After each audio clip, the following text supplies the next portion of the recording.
सुना सुना मोदी जी अपने नहीं थुच्चा है।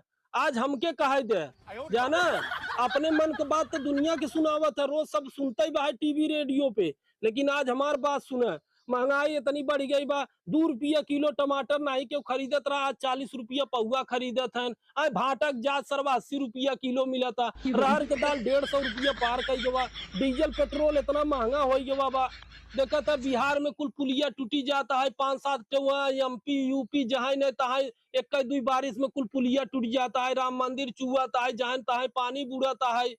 काहे नहीं कुछ करता है?